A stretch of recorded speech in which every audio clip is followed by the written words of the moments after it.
So today I thought I would come on real quick and share what I like to do when I'm walking. I call it mindful walking, or, just being present when I'm walking.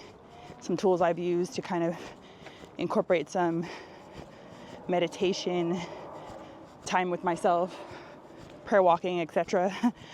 So I want to share that with you guys. Let me slow down my walking so I'm not breathing hard. It is a little bit breezy, so hopefully this audio comes through.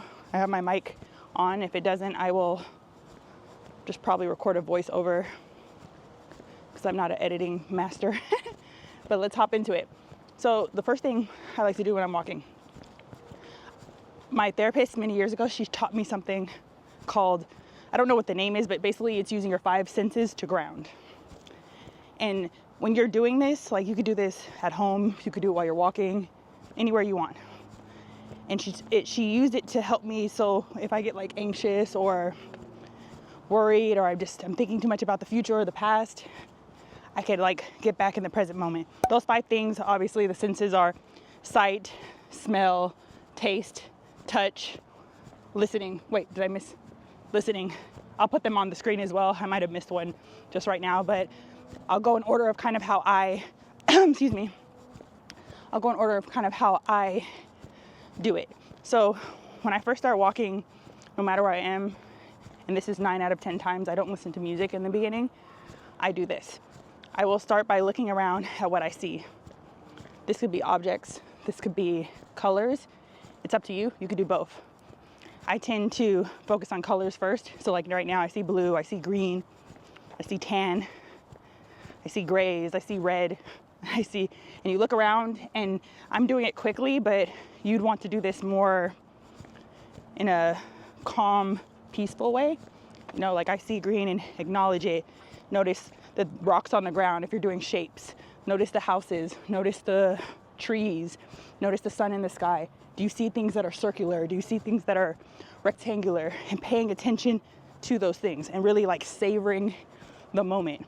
Like right now, I'm about to walk by a little yellow flower bush. Normally I would stop and kind of look at it, I wouldn't just walk right by it. And really gaze upon the things that you're looking at and really feel them. And what will happen, I just want to say this in the beginning, what will happen is, if you're not someone who meditates, maybe you don't realize this, but what will happen is you'll start to think about other things while you're doing this. Like, it's just how our brains work. You'll start to think about maybe what's on your to-do list, what do you need to do tomorrow, what happened yesterday. But when you hear those thoughts, or you feel those thoughts, you see those thoughts, you just quickly notice them, acknowledge that they're there, and let them pass on by. And then continue back looking at the colors or the shapes.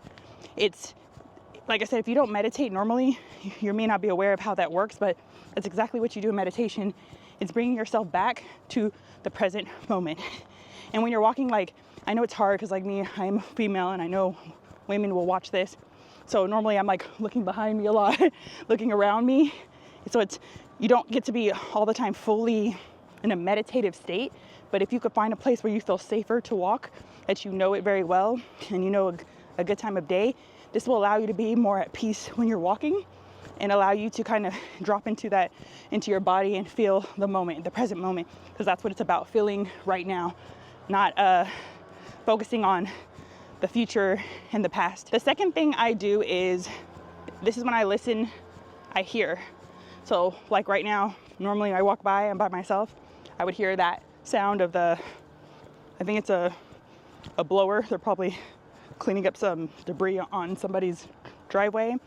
Normally you hear the birds chirping. Like, most times when I walk, I hear the birds. I don't know why. Oh, here they go.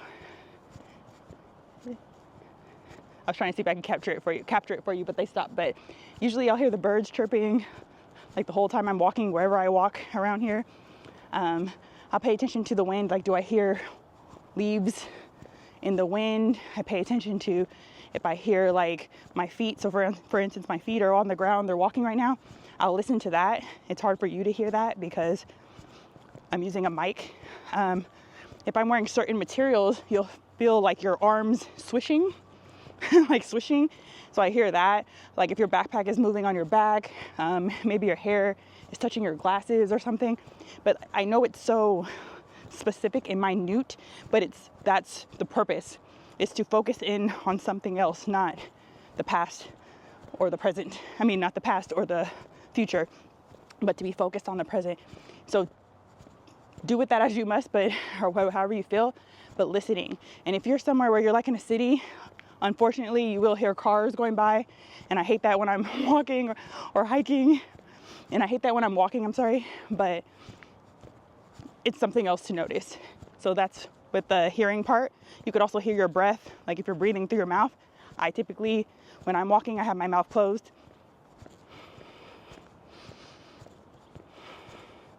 And I'm breathing through my nose. But because I'm talking, I have to have my mouth open. The third thing that I pay attention to, so my third sense, is feeling.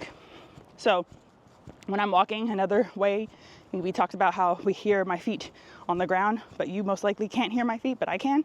But also, how does it feel when my feet are touching the ground? Are there rocks below my feet? Does the ground feel rough? Does it feel soft? Does it feel more like dirt? I know what it looks like, but what does it feel like? Because now we're focusing on touch, feeling. And this is actually a really cool exercise if you're someone like me who likes to wear barefoot shoes. Today I'm not, because I'm walking farther than I normally do. I probably will walk like 5 miles today, but on a normal day I walk about 2 to 3, and then I'll wear my barefoot shoes or my grounding shoes, and you can actually feel the ground, like everything on the ground, and it helps your feet move and morph, you know, to what it's doing. It's able to feel with all those nerve endings on your foot where you're going.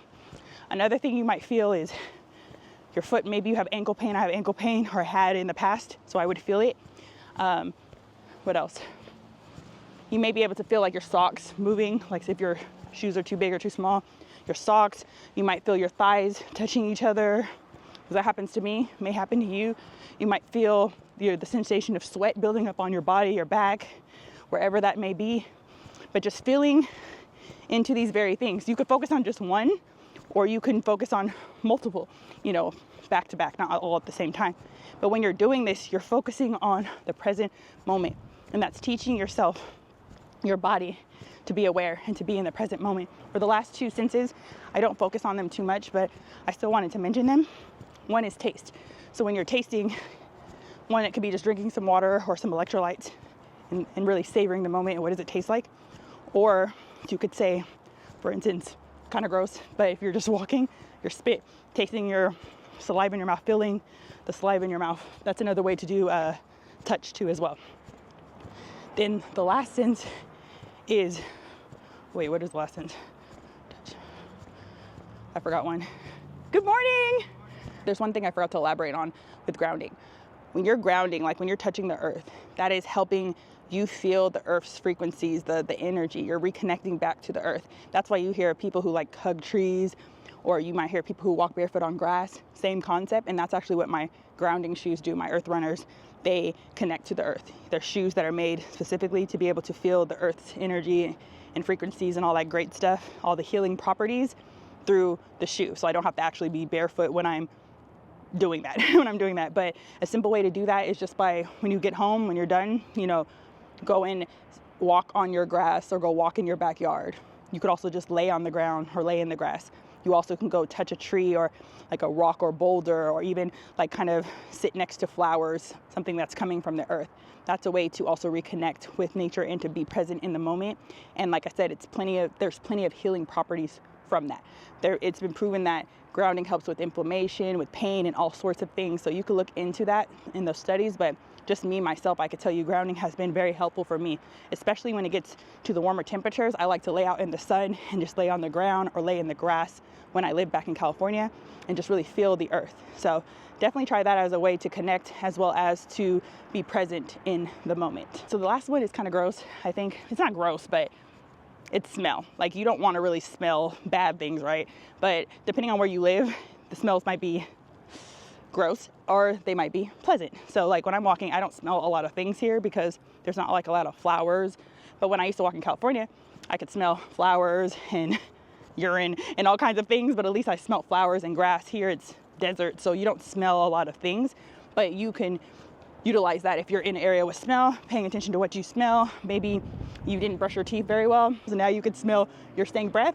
That's an example. Or it could be, maybe you have a scent on, a perfume, or maybe you smell your sweat. I don't know, whatever it is to ground yourself, you could do that as well. But I don't usually focus on smell so much when I'm walking, or taste. My main three are the ones I mentioned in the beginning: touch, hearing, sight.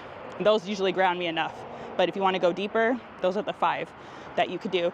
In a few minutes, I'll talk to you about some other things you could do while you walk as I get further on my little trail, because I don't know exactly where I'm going today.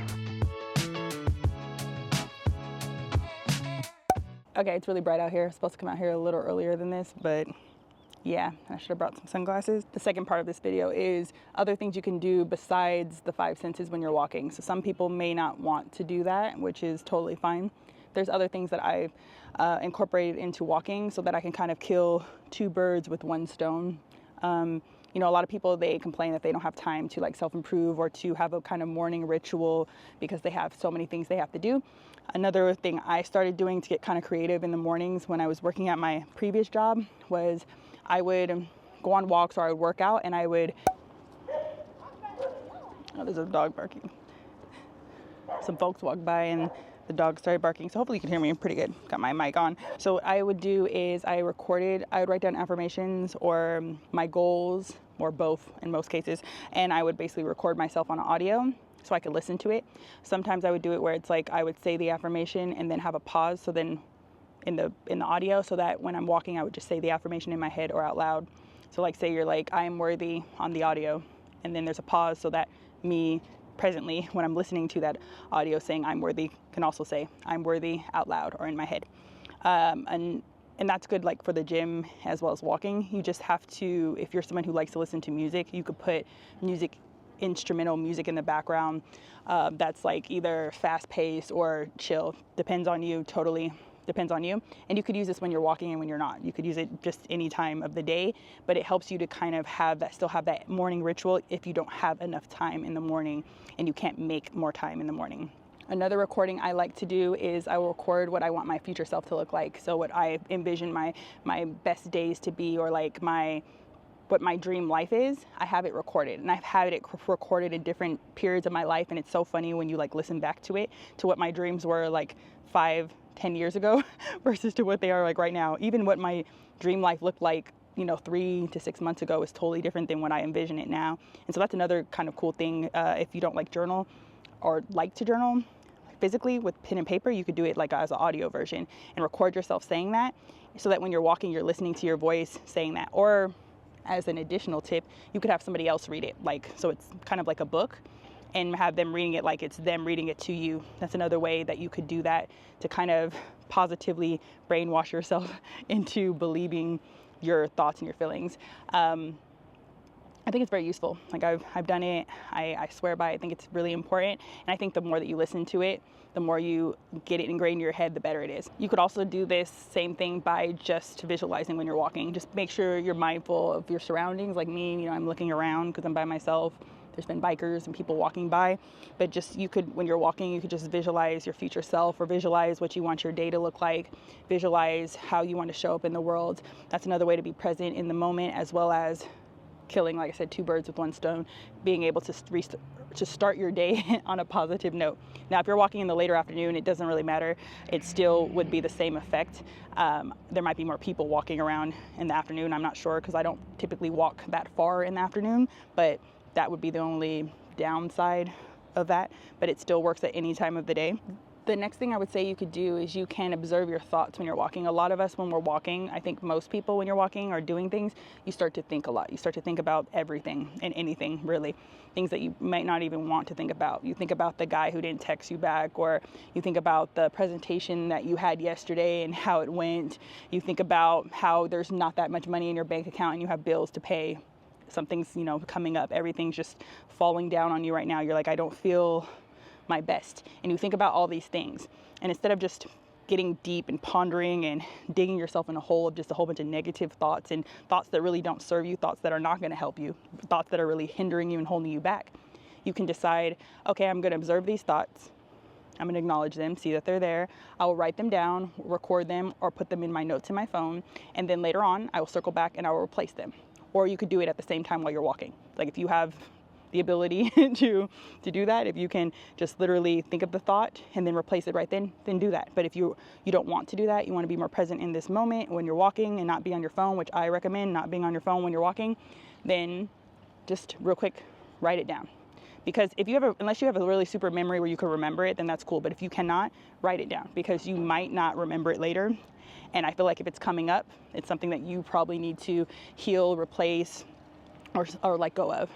Heal, replace, or let go of. So like instead of saying, for instance, I never have money, or I don't have enough money in my bank account, or how am I going to pay the next bill? Maybe you replace that thought with, I'm so grateful for what I have. I'm so blessed, and I'm so excited for what's to come. There's always more than enough money available to me. Something just simple like that. And I know in the beginning, some people were not going to believe it, but I want you to really sit down and think about it. Think about it. What would that look like if all money was available to me? If I had more than enough? If I was able to pay my bills early and on time? If I was just grateful for having what I do have, and then open to receive more? And really sit down and feel into your body every time you read that. How would that feel? What would that look like? And it may not feel real to you at this moment, but my challenge to you is to start to feel it, to start to believe it, because it is true. There is more than enough available in this world. There's literally more than enough for everybody to have some. But people don't believe. We chase it away. We feel unworthy. And then for the example with, say you're worried about the guy who didn't text you back, you could say something like, I'm absolutely worthy. The right man will not question my value. Another one could be, I make room for my passions and my creativity. There's no room for me to be worried about what somebody else is doing. There's no room for me to be worried about what somebody else is not showing up for me. There's no room for that. I have no room to wait on someone else. I have no room to be worried about someone else. I value myself. I value my goals. I value my heart. Something along those lines, and just speaking those things out there when you notice it. And you can journal about that as well. And then for the presentation, you could say something like, yesterday is over and done. Today, I choose to be my best and most confident self. You also could take this one a step further and do a journal prompt and say, what went well during the presentation? What did you like? What do you want to use more of? And then you could also journal about what didn't go well, or what did you notice the crowd didn't respond to? How can you improve upon that? Or how could you change it around to make it better, so that you can still provide yourself that, if you need that, I'm not sure what the word I'm looking for is, but I'll use the word self-reflection, so you could reflect on yourself and figure out where can you be better and what can you remove or replace. And so those are some things you could do, and you could use this with any example. I just used those three because they came to my head when I was walking, recording this video right now. But you could use those and use the time when you're walking or driving. I don't know if it's good to do it when you're driving, because sometimes you might get a little too deep into it. But when you're walking, noticing your limiting beliefs and then coming back later on and replacing those thoughts with something else.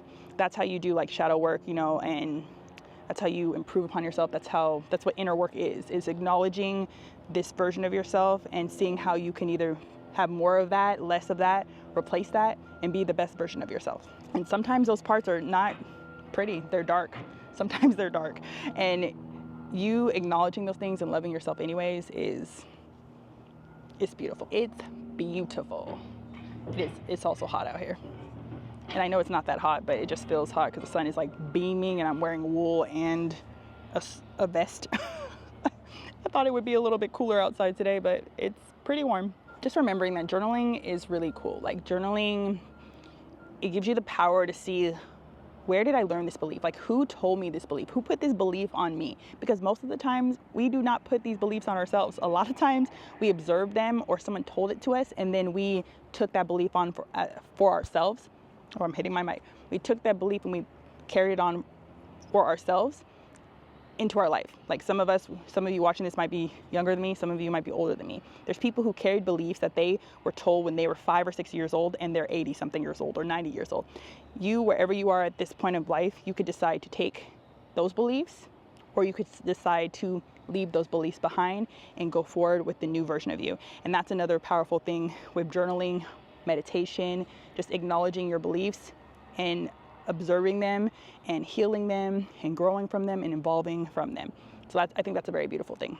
The last one, but not the least, is a prayer walk. I would have started out with this, but I thought if I started out with it, I would probably go on a whole nother tangent, because prayer walking has like really changed my life. I started doing it last year, and I don't do it every day. I actually kind of slipped on it the last month because I wasn't walking as much this past month. But I usually, when I start off, before I even start doing the 5 or 3 senses for me, but the 5 senses, I'll walk in silence and just act like God is walking alongside me, like I'm talking to a friend, like a homie or my father, or, you know, someone in my family, but just having a conversation, not necessarily out loud, usually in my head, because I don't want people to, you know, stare at me. One of my limiting beliefs is being afraid of being seen, being afraid to take up space. And that's why even what I'm doing right now is very uncomfortable, me recording outside, because I don't know how I'm doing it. It's pretty crazy, but I'm trying to make sure I'm uncomfortable, more uncomfortable every day, getting better every day. And so right now, even though I'm uncomfortable, you know, I've walked by people and they're looking at me, but they're not looking at me probably because they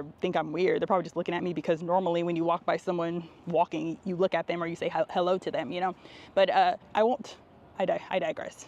I wouldn't talk to myself necessarily out loud or talk to God out loud, but I would just do it in my head and just have the conversations and ask him to show me, you know, things that I may need to change, or things that I'm not aware of, or how can I heal? How can I help somebody else? Or, you know, was I wrong about something? And hoping that he'll reveal it to me in that moment or later on in another time. And sometimes he does and sometimes he doesn't. But it was something that is powerful to me, because I never really had a father, and allowing myself to open up to, like, this is a walk with my dad, you know, this is a walk with the big homie, and we could talk about whatever. And I feel like I'm getting better and better at it, more comfortable with it every day. And I'm really excited for what it looks like, you know, 3 months from now, 6 months from now, a year from now, how that relationship will evolve, because I see myself having these walks on beaches, on peaceful hikes in my backyard, wherever I live, just around the world. And I hope that this video, like really hearing what I'm saying, feeling what I'm saying, I hope it's helpful for you and you could take some form of nugget or some nugget from it, some gem, and utilize it. I don't think you need to use all of them. You can, but I don't think you have to. But I hope it is helpful for you. And if it is, or if you know somebody who can benefit from it, please share it with them. You don't have to share the video necessarily if you don't want to, but share at least the concepts with them so that they can change their lives, because that's why I make these videos, so that if one person can be impacted by what I'm saying, my job is done. That's what I'm here for. So super excited. I'm starting to sweat. So I'm going to log off. But if you guys have any questions or have any thoughts, or maybe your own ideas, what you do, share them in the comments. I would love to hear it. I love you so much. I love you guys so much. Have a beautiful, beautiful day. With all my love, Lana.